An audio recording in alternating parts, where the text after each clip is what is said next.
अस्सलाम वालेकुम व्यूअर्स, कैसे हैं आप। उम्मीद है सब खैरियत से होंगे। अज तुसी की पकाया?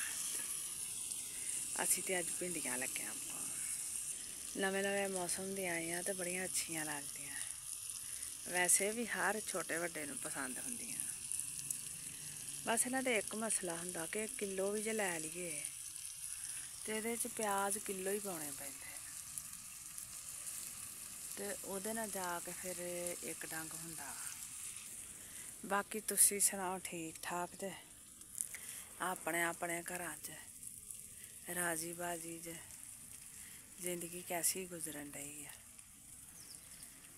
मुश्किलां तो सब दियां हुंदियां ने, लेकिन आसानियां जे वेखिए, जे खुशियां वेखिए तो फिर तो सब दी तकरीबन अच्छी ही गुजर रही है। थोड़ा बहुत गड़बड़ तो बाद, गड़बड़ तो अलावा अच्छी ही गुजर रही होएगी इंशाअल्लाह। साडे पिपल ने पुराने पत्ते सुट दिते ते नवे पत्ते कढ ले। कुछ पत्ते पहलों तो निकले तो भी सॉफ्ट सॉफ्ट फ्रैश ने गे, कुछ हले निकलन डे। ते उत्ते पिपल में भी फ्रूट जहा पता नहीं की लगन डियां, गोला टाइप, ये भी वाहवा ही लगन डियां ने। कुदरत भी काम जड़ा ना ठहर ठहर के करदी है। एकदम ना तो पत्ता कढ़ देंदी है, ना एकदम पत्ता सुट देंदी है। बड़ा स्लो प्रोसैस हुंदा सुक के डिगण दा ते दोबारा कौंपल निकल के दोहरे पत्ता बन के फिर जवान हो के दोबारा सुक के निकल आंदा। बड़ा ही स्लो प्रोसैस हुंदा। ते जे उन्होंने किसी जिहड़ी फास्ट जां स्लो जिहड़ियां हुंदियां वीडियोज़ नैट ते वेखी दियां, उन्हां ते वेखिए तो समझ आती है कि कई महीने लग जाते हैं एक छोटे जे पत्ते ने जिस तरह इनू खोल के वड्डे होने वास्ते। ते कुदरत किन्नी सबर वाली चीज़ आ ते इंसान उन्ना ही बेसबरा वा। इंसान कहता कि मैं इधरों बूटा लाया इधरों जवान हो जाए, इधरों हट्टी पाई है इधरों प्रॉफिट हो जाए, अगले महीने नाल ही हट्टी जिहड़ी आ चकाचक चलन लग पे।